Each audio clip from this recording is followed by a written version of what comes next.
pagi. Kami dari mahasiswa Kukerta Universitas Riau Labu Baru Barat ingin menanyakan beberapa hal mengenai perikanan melalui sistem bioflok. Apakah Bapak bersedia? Ya, bersedia. Baiklah Pak, kita mulai. Pertanyaan pertama, sejak kapan Bapak mulai membudidayakan perikanan ini? Sejak 2 tahun yang lalu, cuma yang biopeloknya baru sekitar 1 bulan. Yang pertanyaan kedua, apa motivasi Bapak memulai budidaya perikanan ini? Ya, yang memotivasi saya yang pertama yang jelas ini adalah eh, apa namanya untuk penghasilan sendiri dulu. Yang kedua, apabila sudah sukses maka saya akan memberikan ke masyarakat, ke orang-orang yang membutuhkan pekerjaan terutama untuk ikut ya bermitra dengan saya. Iya, jadi di perumahan-perumahan misalnya ada satu bioblok, ya sehingga perumahan itu bisa ya memperoleh ikan dengan tidak susah, dengan mudah, dengan harga yang terjangkau. Jadi lain kalau ke pasar kan itu udah pasti lebih mahal. Gitu. Jadi bisa dibeli untuk sama Bapak gitu ya? Bisa, bisa, bisa dibeli dengan saya, bisa saya bermitra dengan orang lain yang berminat usaha seperti ini juga gitu. Jadi saya akan buatkan, saya ajari gitulah. Ya bermitra lah ya. Baik Pak, pertanyaan selanjutnya. Mengapa Bapak memilih bisnis budidaya perikanan? Kenapa bukan bisnis yang lain? Sebenarnya saya ada gabung di perumahan. Cuma saat ini kan karena apalagi perumahan kami itu tipe 45 ke atas. Jadi agak permasalahannya agak sekarang ini agak sepi lah, ya kan? Saya gabung dengan ada 4 orang. Cuma karena di perikanan ini kan ya kalau kita udah tahu ilmunya, saya lagi belajar nih. Saya lagi buka apalagi biolog karena katanya tebar pada bisa. Jadi kalau kita sudah paham enggak terlalu apa gitu, enggak terlalu susah kita menjalankannya. Jadi di samping rumah ya anak-anak juga nanti kalau sudah kita paham, kita ajarkan anak-anak bisa mengerjakannya, hanya ngasih makan aja toh. Iya kan? Nah, itu aja. Makanya ya karena tidak harus saya mengerjakannya, bisa anak-anak. Saya kan punya 3 orang anak, jadi saya mau ya apakan mereka, sinergikan mereka untuk ngerti juga tentang perikanan gitu. Baiklah Pak, pertanyaan selanjutnya. Pernahkah Bapak mengalami kerugian atau kegagalan dalam usaha perikanan ini? Memang pertama kali itu dulu kan saya apa namanya, saya impor dari Bogor apa bibitnya. Jadi saya belum ngerti waktu itu masih sistem konvensional 2 tahun yang lalu. Nah, itu pertama kali itu dari 6.000 ekor saya pesan, ya itu paling 1.000 yang hidup karena saya nggak ngerti untuk penaburannya. Rupanya kalau dari luar kota itu kan dalam plastik nih, dikasih oksigen dari sana, mestinya dikasih oksigen lagi di sini dulu. Itu, jadi tidak langsung ditabur. Nah, itu membuat mati cepat dia banyak gitu. Karena dari sana kan udah habis oksigennya, udah banyak yang lemas. Jadi supaya kuat kembali mestinya disuntikkan oksigen dulu lagi supaya kuat, baru letakkan di kolam untuk adaptasi airnya dengan air yang di dalam plastik, baru taburkan pelan-pelan gitu. Nggak boleh sekaligus juga ditaburkan gitu, pelan-pelan dibuka tutupnya ya biar aja keluar sendiri dari tutupnya gitu. Mestinya seperti itu. Jadi mati banyak itu waktu pertama kali. Yang kedua ini waktu biopolok juga saya sampai 11.000 habis. Karena saya mengikutinya, saya nggak tahu ini biopolok ini kan berbeda mungkin di tempat lain dengan di sini. Tempat lain misalnya sekilo untuk 1 meter kubik garam. Tapi saya di sini tidak cocok seperti itu, terlalu banyak garamnya per kubik. Jadi sini saya sekarang ini saya ubah lagi, saya sesuaikan dengan mungkin kondisi di sini air. Ya setelah saya rubah hanya 25 gram per meter kubik, ya ikannya jadi hidup, itulah ya. Jadi mungkin salinitasnya itu harus disesuaikan juga gitu. Itu membuat gagal gitu ya. Baiklah Pak, pertanyaan selanjutnya. Kendala apa saja yang sering Bapak temui dalam menjalankan bisnis budidaya perikanan ini Pak? Ya itulah ya, memang ya pertama ya kurang ilmu, itu satu kendala kan, itu kurang ilmu ya, harus memang belajar, ya harus mencatat misalnya, eh, memberikan pakannya terlalu banyak bisa matikannya, ya kan. Nah, kendala yang lain memang ya masalah, ya memang harus dijadwal masalah makan juga, jangan sampai lupa ngasih makan, ya kan. Terus kalau misalnya juga apa namanya, pemberian pakannya ini istilahnya, kalau dalam keadaan ikannya kurang berminat makan, itu tidak boleh dipaksakan makan terus. Itu satu kendala juga, kalau misalnya kita tidak ada di sini, wah itu bisa mati semua gitu loh. Nah, jadi ya memang ada beberapa sih, termasuk permodalan juga kemarin itu kan ya. Ya memang ya, karena untuk membuat besar sih ya butuh besar juga modal ya. Ini aja untuk 3 kolam itu 10 juta kalau biopolok. Tapi kalau konvensional sih ya, karena tidak terpadat, tidak terlalu besar lah saya kira. Paling beton, kalau beton dia mahal, itu aja. Pertanyaan selanjutnya, apa yang membuat Bapak tetap bertahan meskipun telah mengalami kerugian atau kegagalan tersebut? Ya karena memang saya pertama udah keluar modal besar untuk ini, untuk kolam sama kanopinya, ya kan. Ya tentu kegagalan ini kan ya biasalah. Seperti kalian aja lah, kalau misalnya semester kita lah, saya kan ex Unri juga ya, alumni Unri juga. Pertama mungkin pernah kita nilai jelek, apa kita harus biarkan kan gitu. Ya kita berusaha lah ya, karena kita memang bertekad harus berhasil, ya kan. Tentu kita belajar, saya belajar dari YouTube, dari banyak cara-cara mengatasi masalah perikanan ini. Misalnya mati banyak gimana mengatasinya, yang mengambang gimana mengatasinya, ya kan. Nah, jadi saya yakin secara konvensional aja pernah saya sukseskan itu ya. Ya apalagi istilahnya kalau ini biopologi ini, pastilah saya yakin lebih sukses, lebih banyak hasilnya. Itu aja sih. Jadi saya belum mundur lah, kecuali misalnya ada bisnis lain yang mungkin lebih besar atau gimana. Tapi itu pun karena ini saya pikir berguna untuk masyarakat, tetap akan saya kembangkan pelan-pelan lah paling tidak, iya kan. Tetap semangat. Tetap Bapak. ya, karena saya juga ingin ini dikembangkan di tempat-tempat lain gitu kan. Karena ini tidak pekerjaan yang menyibukkan sebenarnya. Di awal aja paling harus ngerti, jadi harus belajar, itu yang menyibukkan. Tapi kalau udah ngerti nanti hari beri makan ikan, makannya baru panen, tidak susah sebenarnya. Itu aja sih untuk saya terus akan memang harus lakukan ini. Baik Pak, pertanyaan selanjutnya. Pada masa pandemi COVID-19 ini, apakah ada dampak yang timbul bagi usaha Bapak? Paling sih ya mungkin mengenai pemasaran ya. Jadi sekarang kan ikan ini memang ya, kalau ikan lele sih ya mungkin banyak bisa konsumsi karena harganya kan terjangkau. Makanya saya usahakan sih selalu ada lele dan apa, ya kan.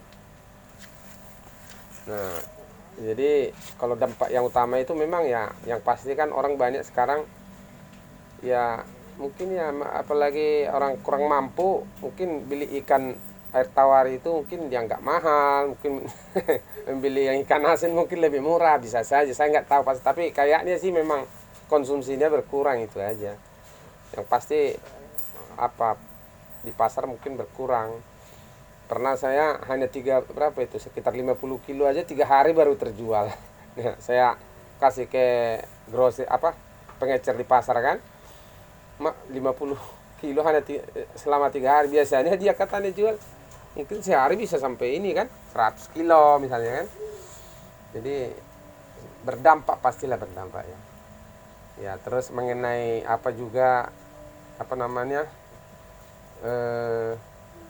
pembibitan ini kan ya banyak juga orang sekarang istilahnya yang mundur mungkin ya, karena nggak sama kayak sebenarnya. Kalau harganya itu masih tetap ya, bahkan ada yang naik juga karena orang juga makin banyak juga. Waktu kemarin itu panen tapi nggak laku, akhirnya rugi kan. Hanya banyak yang berhenti, nggak sanggup ini membuat yang baru lagi. Kalau saya karena nggak terlalu banyak ya, masih bisa lah saya, apalagi pemasaran saya kebetulan ada beberapa orang langganan saya ya, jadi masih bisa lah kalau saya pasarkan gitu. Ya. Pertanyaan selanjutnya, jika Bapak sukses membudidayakan ikan lele, apakah Bapak ingin membudidayakan ikan yang lain? Iya, ini kan ada 4 jenis ya, gabus, patin, nila, lele gitu. Saya memang sengaja membuat ini, saya mau melihat hasil akhirnya ya, mana yang lebih menguntungkan. Atau paling tidak dengan variasi ini ya saya mau melihat ya apa namanya, di tempat ini yang lebih cocok dengan air atau nanti pemasarannya lebih cepat. Itu saya mau lihat, soalnya kalau kayak ikan gaus mahal ya. Nah di sini laku nggak? Soalnya kayak teman saya bilang 60.000 per kilo kan ya. Dan juga itu karena gabus itu ada albumennya. Albumen itu untuk mempercepat luka misalnya kalau operasi kan, habis operasi atau apa. Jadi itu saya coba juga sih, masih baru saya coba nih 250 ekor saya tebarkan. Jadi ada 4 jenis lah. Yang baru saya ini masih baru belajar lah ya, yang mana nanti yang lebih bagus ke depan. Ya tentu lebih fokus ke situ. Baik, Pak. Pertanyaan selanjutnya, apakah menurut Bapak bisnis budidaya ini akan menjanjikan untuk kedepannya, Pak? Ya pasti, karena ini kan kebutuhan primer ya. Makanan kan termasuk lauk ini. Tidak ada orang makan biasanya tanpa lauk kan, itu biasanya ya. Paling tidak gitu. Apalagi kalau terjangkau harganya. Seperti ikan lele, nila masih terjangkau lah kan. Ya mungkin di 25.000 lele sekarang paling saya pikir paling mahal 25 ya per kilo. Kalau nila paling mahal itu 35 40. Nah, jadi saya pikir karena ini kebutuhan setiap rumah tangga, ya memang ini sangat dibutuhkan. Yang pasti apa yang dibutuhkan itulah yang harusnya kita ya produksi, ya kan. Jadi bahkan ini kalau bisa seperti saya bilang bermitra dengan orang lain di daerah-daerah tertentu yang memang dia bisa nanti berproduksi untuk menutupi kebutuhan daerah itu. Ini saya punya keinginan seperti itu, punya cita-cita seperti itu, sehingga daerah itu bisa dipenuhi oleh produksi ikan itu. Nah makanya mitra ini memang ya harus paham juga tujuannya gitu ya, dia berbisnis ya. Ya, tidak boleh juga banyak-banyak di satu tempat. Nanti kan terlalu banyak juga produksinya, nanti jadi murah jatuhnya kan. Nah itu sih. Menurut Bapak, apakah arti pentingnya kualitas air dalam budidaya pembesaran ikan? Nah pasti ya. Jadi kalau water treatment, water management, ya kan? Pasti itu, karena misalnya setiap daerah itu berbeda salinitasnya, berbeda zat besinya, ya komposisinya. Jadi memang harusnya itu diperhatikan gitu kan, karena namanya ikan ini kan butuh adaptasi kalau dari satu daerah ke tempat lain. Kita kan bibit nih, kecuali di sini pembibitan dia udah adaptasi tidak masalah mungkin ya. Tapi kalau beda tempat dia, di daerah Pekanbaru ini aja berbeda-beda apanya tingkat komposisi besinya, zat besinya, sulfurnya. Jadi memang ya harus di ini sih dicoba pertama-tama. Kalau dari daerah lain bibitnya dicoba dulu ikannya gimana reaksinya terhadap ini. Makanya nggak bisa langsung kita masukkan ke air itu yang baru dari pompa air, nggak bisa. Biarkan dulu airnya biar paling tidak normalisasi lah terjadi kan. Kalau udah normal misalnya, kalau misalnya sulfur, airnya keluar sulfurnya menguap, akhirnya airnya udah agak nggak bau lagi seperti itu. Jadi manajemen air ini sangat perlu. Misalnya garam juga seperti tadi saya bilang kan, kalau terlalu banyak garam daerah itu mungkin tidak bagus banyak garamnya ya. Terlalu asin bisa matikannya. Jadi ini harus diperhatikan kebutuhan ikan ini apa gitu dari air itu, karena air ini kan rumah dia. Istilah kalau kita kepanasan ya pakai AC ya kan, kalau paling tidak kipas. Nanti kalau ikannya juga seperti kebanyakan garam panas dia kan, misalnya gitu. pH-nya terlalu rendah nggak boleh juga. Itu kalau pH kan biasanya kalau untuk ikan lele itu ya minimal katanya itu 6,3, tapi saya di sini tinggi kebetulan pH di sini. Kalau di sini ini rata-rata 8. 7, 8 lah. Jadi bagus itu ikan harusnya. Makanya saya pikir garamnya nggak boleh banyak. Saya nggak tahu juga sih kalau masalah ini akan masalah pH, tapi dari beberapa tukang ikan yang ya, awam lah saya bilang ya, itu garam itu mempengaruhi pH. Ini sarjana perikanan gimana? Sarjana perikanan kan, pH itu dipengaruhi garam nggak? Enggak ya? Pengaruh ya. Kalau ditambah garam naik pH nggak? Atau apa? Enggak ya? Enggak ya. Berarti masalah asam dan basa soalnya ya. Itu aja sih. Jadi perlu kali tuh water management supaya ikannya nyaman di dalam sesuai dengan kondisi dia, dari mana dia berasal gitu. Baik Pak, pertanyaan terakhir. Ya. Apa saja faktor utama dan yang paling penting dalam pengembangan kualitas ikan Bapak selain dari kualitas air? Ya itu aja sih tadi ya. Ya misalnya kalau bisa kita membibitkan sendiri, karena kalau dari luar kan bibit itu adaptasi itu sangat ini berbeda-beda. Misalnya sumber bibitnya berbeda. Kadang dari sini kita kalau kosong di sini mestinya kan dari tempat lain jadinya. Ya kan? Nah, itu kondisi air di sana berbeda lagi. Jadi tetap harus di sini bisa jadi adaptasi juga gitu. Jadi misalnya sekian kita buat garamnya misalnya di sini kan, dari tempat lain bibitnya nggak segitu gitu. Jadi bisa ada yang mati juga banyak jadinya gitu. Jadi memang kalau di situ pembibitan bagusnya di situ pembesaran. Jadi dia nggak adaptasinya nggak ini sama kayak istilahnya kayak gabus inilah kan, ini kan masih baru dikembangkan. Nah, gabus ini kan makanannya itu kan yang hidup, misalnya katak hidup. Dia kalau bangkai nggak mau makan kan. Nah sekarang makanannya jadi pelet.